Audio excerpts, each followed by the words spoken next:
মোনাকোর বিপক্ষে Real Madrid আজকে মোট 6টি গোল করেন। এই 6টি গোলের মধ্যে 4টি গোলেই সরাসরি ভিনিসিয়াস জুনিয়রের অবদান আছে। এই ভিনিসিয়াস জুনিয়র যে কিনা বিগত কয়েকটা ম্যাচ ধরেই গোল এবং অ্যাসিস্ট করতে পারতেছে না, সেই ভিনিসিয়াস জুনিয়র আজকের ম্যাচে 2টা অ্যাসিস্ট, একটা গোল এবং আরেকটা গোলে তার সরাসরি অবদান, যদিও ওই গোলটি ওন গোল হয়ে যায়। সত্যি ভিনিসিয়াস জুনিয়রের আজকের কামব্যাকটা অসাধারণ ছিল। যখন তিনি প্রথম অ্যাসিস্টটা করেন, তিনি তার আত্মবিশ্বাসটা ফিরে পান। তিনি পুরো ম্যাচ জুড়ে হাসলেন এবং হাসতে হাসতে খেললেন। আপনি ভিনিসিয়াস জুনিয়রকে খুশি রাখেন, যদি তাকে খুশি রাখতে পারেন দেখবেন তিনি পারফরমেন্স করতেছে। আর যদি তাকে দুঃখ দেন, তার আত্মবিশ্বাস তিনি হারাই ফেলেন, তিনি কোনো প্রকার পারফরমেন্সই করতে পারেন না। চ্যাম্পিয়ন লিগ আসলে এই জন্য ভিনিসিয়াস অন্যরকম হয়ে যায়, তিনি অন্য লেভেলের পারফরমেন্স করেন। তাকে আমরা নিঃসন্দেহে বলতে পারি mister champion league boy Vinicius junior. Kylian Mbappe Real মাদ্রিদে আমাদের সবচেয়ে বড় তারকা, আমাদের সবচেয়ে বড় ভরসার একটা নাম। কিলিয়ান এমবাপ্পে আজকে মোনাকোর বিপক্ষে 2টি গোল করলো। যেই ক্লাব থেকে তিনি উঠে আসলেন, যেই ক্লাব থেকে তিনি খেলা শিখে আসলেন, যেই ক্লাব থেকে তার পরিস্থিতি হলো, সেই ক্লাবের বিপক্ষে কিনা আজকে তার গোল করতে হলো। কি নিষ্ঠুর এক সম্ভাবনা! ফুটবলটা এমনই, যখন আপনার কাঁধে দায়িত্ব চলে আসবে তখন যেন আর পূর্বের কোনো কিছুই দেখার থাকে না। তখন আপনাকে পারফরমেন্স করতেই হবে নিজের দলের জন্য। প্রথম গোলটা করার পরে তিনি হাত জোর করে ক্ষমা চাইলেন, কারণ এই ক্লাবটার কাছে তিনি অনেক ঋণী। এখান থেকে তিনি শুরু করছেন। খারাপ লাগতেছে আজকে তিনি হ্যাটট্রিকটা পূরণ করতে পারলেন না। মাস্তান তুওনো আজকে একটা গোল করলেন, বিগত ম্যাচেও একটা গোল করলেন। এই নিয়ে রিয়াল মাদ্রিদে তার গোল সংখ্যা 3টি। দিনে দিনে এই ছেলেটা যেন আরো বেশি ভালো পারফরমেন্স করতেছে। প্রথম গোলটাও তার যথেষ্ট অবদান ছিল। অপরদিকে বেলিংহাম, তিনিও একটা গোল করছেন, যদিও আর একটা গোল করতে পারতেন, আজকে তিনি অনেকগুলো গোল মিস করছেন। যাই হোক, দিন শেষে একটা গোল করছেন, এটাই হচ্ছে শুকরিয়া। আজকে রিয়াল মাদ্রিদের ম্যাচে একটাই বিষয় খেয়াল করছেন আপনারা, রিয়াল মাদ্রিদ আজকে যথেষ্ট আক্রমণাত্মক খেলা খেলছে। কিভাবে খেললো এই খেলাটা? পুরো সিজন জুড়ে আমরা এইরকম একটা আক্রমণাত্মক ম্যাচ দেখিনি। এটা কিভাবে সম্ভব হলো আজকের ম্যাচে? এই বিষয়টার জন্য সবার আগে ধন্যবাদ জানানো উচিত রিয়াল মাদ্রিদের নতুন কোচ আলভারোকে। তিনি স্কোয়াডে বিশাল একটা পরিবর্তন করছে। বিশাল বলবো না, তবে ক্ষুদ্র পরিবর্তন।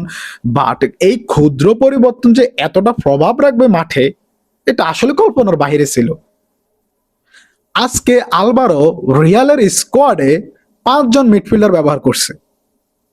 প্রথমে হচ্ছে আমাদের 3 জন মেইন মিডফিল্ডার, একজন বেলিংহাম, আরেকজন সুয়ামেনি, আর আরেকজন আর্দা গুলার।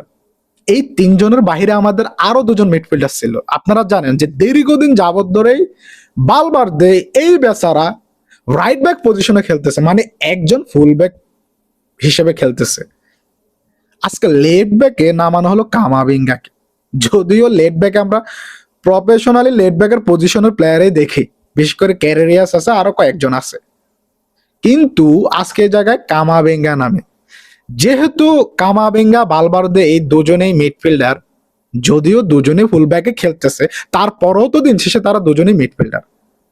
এই 5 জন মিডফিল্ডার হওয়ার কারণে আজকে আমাদের ফরওয়ার্ড লাইনে যারা খেলছে তারা অনেক পাস পাইছে। আপনি দেখছেন যে সরাসরি আর্দা গুলার একটা অ্যাসিস্ট করে, বালবার্দে 2টা অ্যাসিস্ট করে।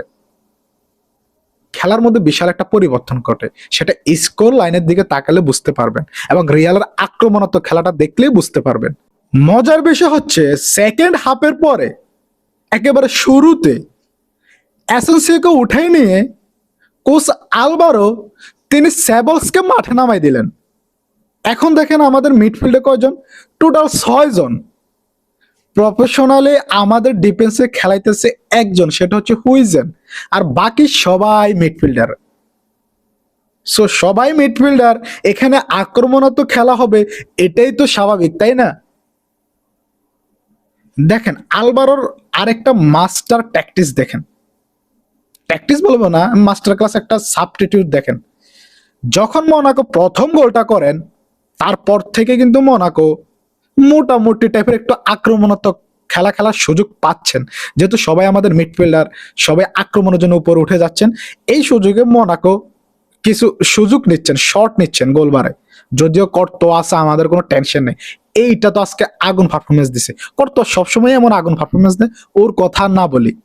তো ব্যাপারটা কি ঘটছে, আলভারো কাহিনীটা কি ঘটাইলো, তিনি যখন দেখলেন মনাকো লাস্টের দিকে আক্রমণাত্মক খেলা খেলতেছে, তিনি কি করলেন, যে বাড়তি মিডফিল্ডার গুলো তিনি নামাইলেন, তাদের মধ্য থেকে কয়েকজন উঠিয়ে নিলেন, তিনজনকে উঠিয়ে নিলেন।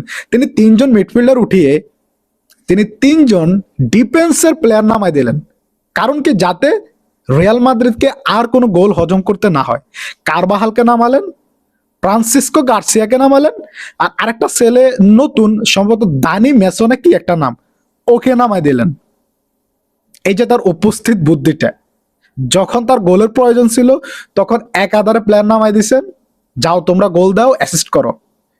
যখন তিনি বুঝতে পারছেন আমার আর গোলের দরকার নাই, এবার মোটামুটি ভাবে একটা ডিফেন্স দিলেই হবে, তখন তিনি আসলে মিডফিল্ডারদেরকে উঠিয়ে তিনি ডিফেন্সের প্লেয়ার নামাই দিলেন। কি সুন্দর উপস্থিত বুদ্ধি। জানি না আলভারো আসলে কতটুকু রিয়াল মাদ্রিদকে চালাতে পারবেন, সেটা ভবিষ্যতে বলে দেবে।